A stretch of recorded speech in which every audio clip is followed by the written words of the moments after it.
kadang-kadang ya, hidup itu menunggu mati, tapi nggak jelas. Kon mati ya wedi. Ning urip ra cetha. Uripe ngopo ra cetha. Kon mati ya wedi. Ning uripe ra cetha. Ngopo? Harus dirubah. Harus dirubah.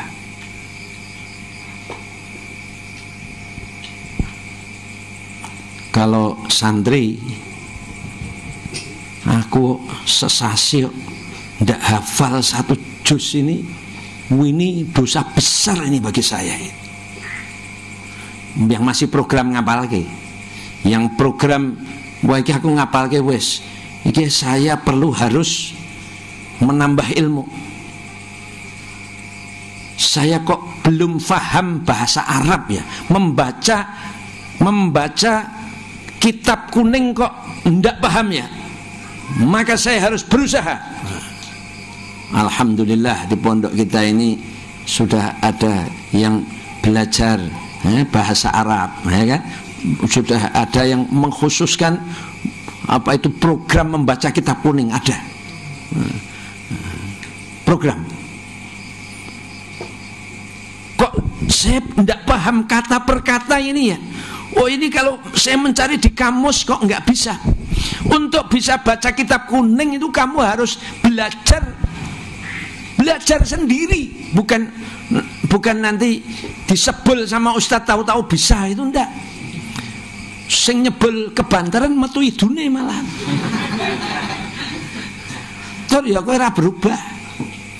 Untuk betul-betul bisa memahami kitab itu memang kamu harus melihat kitab itu satu baris dulu, tidak apa-apa, tapi tahu artinya, tahu ini kedudukannya, ini fa'il, ini maf'ul, oh ini jumlah ismiyah, ini jumlah fi'liyah. Kalau jumlah ismiyah itu ada mubtada'nya, ada khobarnya, terus nanti ada khobarnya itu dia man'ut, nanti ada na'atnya, mungkin khobarnya mudhaf ilaih, terus dikejar terus. Oh ini susunan ini ada apa, ini halnya, oh ini ada maf'ul mutlaknya, oh ini kalau maf'ul mutlak berarti artinya begini, kalau maf'ul li ajlih berarti artinya begini. Itu nanti terus dikejar terus. Jadi bukan hanya sekedar tahu arti. Kalau santri itu bukan hanya sekedar tahu arti, tapi tahu arti kedudukan setiap kata. Hadapkan perubahan. Nah, ini bagi santri. Kok saya belum paham ya? Selain Al-Quran, yang pengen sekali kalian hafal, itu yang saya pengen sekali kalian hafal satu, yaitu Safinatun Najat, supaya kalian hafal, karena itu sangat penting. Safinatun Najat, insya Allah sedikit itu, kalau kalian hafal, insya Allah itu bisa kalian gunakan untuk menjelaskan masalah fikih. Yang kedua, Aqidatul Awam, itu sangat penting sekali untuk kalian hafalkan, karena itu akan menjadi dasar kalian memahami ilmu aqidah. Aqidatul Awam.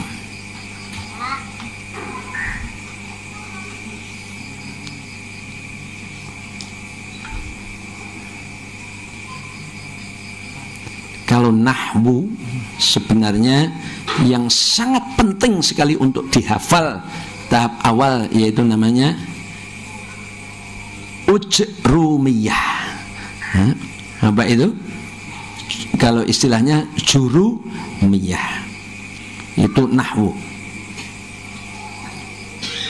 Jadi ada Safinatun Najat, ada Aqidatul Awam, ada jurumiyah.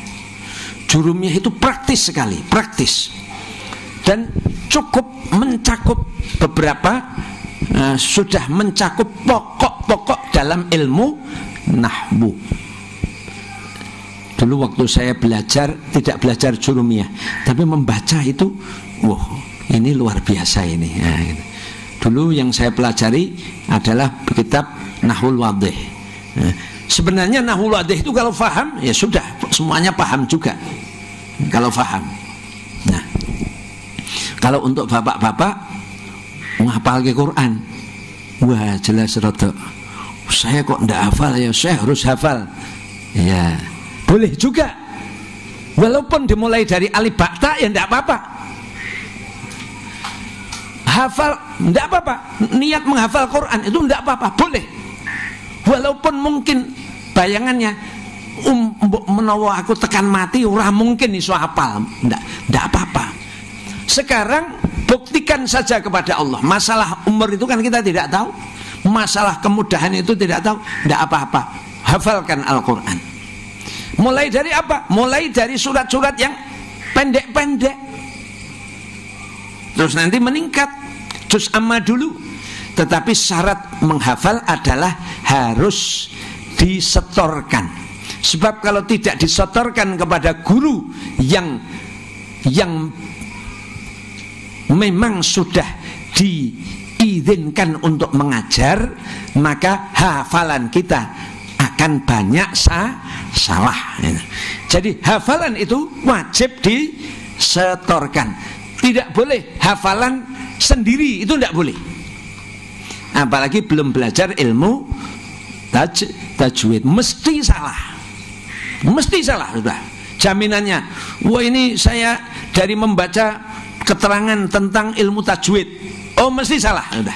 Karena dasar daripada pengajaran Al-Quran adalah at-talaqi. Talaqi itu langsung dapat contoh. Oh gunnah seperti apa, idhar itu seperti apa, nanti sifat-sifat huruf itu seperti apa. Oh sifat hamas itu bagaimana, sifat jahar itu seperti apa. Itu harus namanya talaqi, langsung bisa belajar dari guru, dari lesan ke lesan.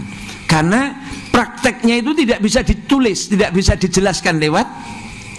Umpamanya hamas itu sebagian suara jadi, sebagian udara jadi suara, dan masih tersisa udara yang keluar sesudah keluarnya suara. Nah ini kan sulit.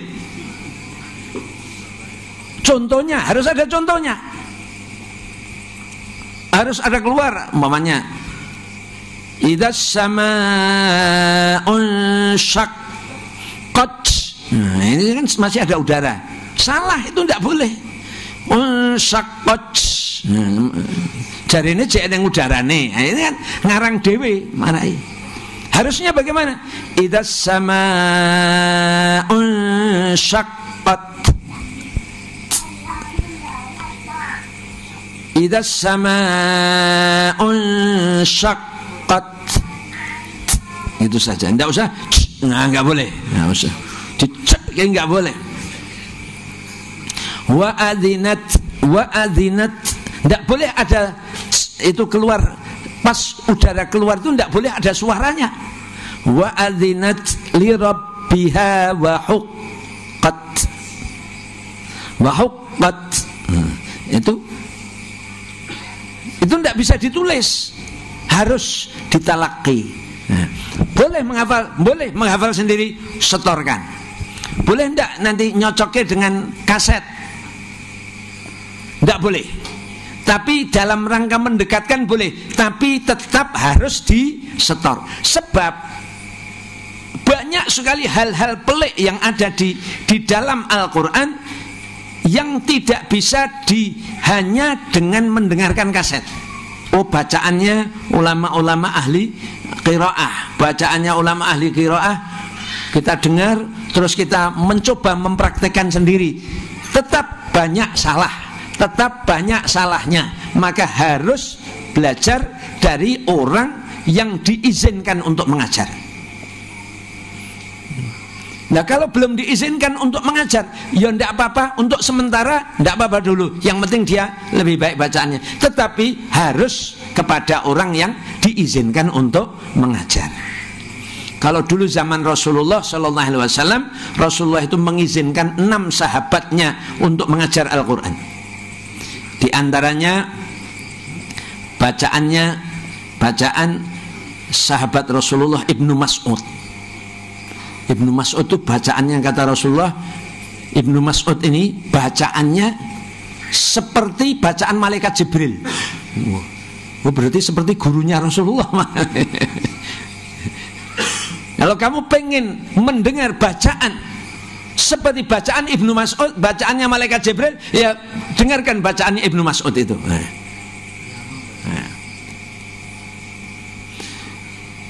Adanya pengajaran Al-Quran, adanya penjelasan, adanya ilmu tajwid, adanya ilmu tentang aturan-aturan baca Al-Quran itu karena setelah Islam itu berkembang ke berbagai negara, maka ada satu negeri yang di situ memang tidak bisa mengucapkan ro, ada yang tidak bisa mengucapkan ghain dengan benar, bisanya mengucapkan bukan gha tapi ho, hairil.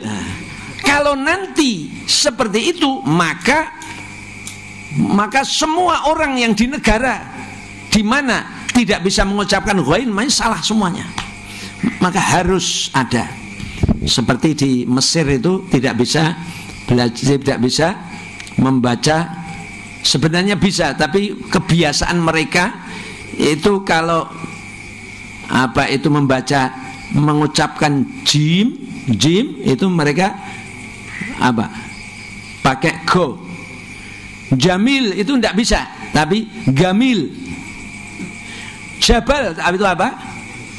Gabal. Kalau nanti mengikuti semacam itu, bacaan Quran menjadi salah kaprah.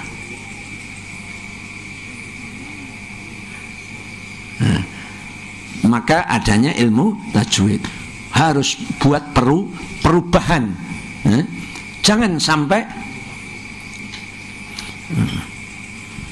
berlalu waktu tetapi tidak ada perubahan.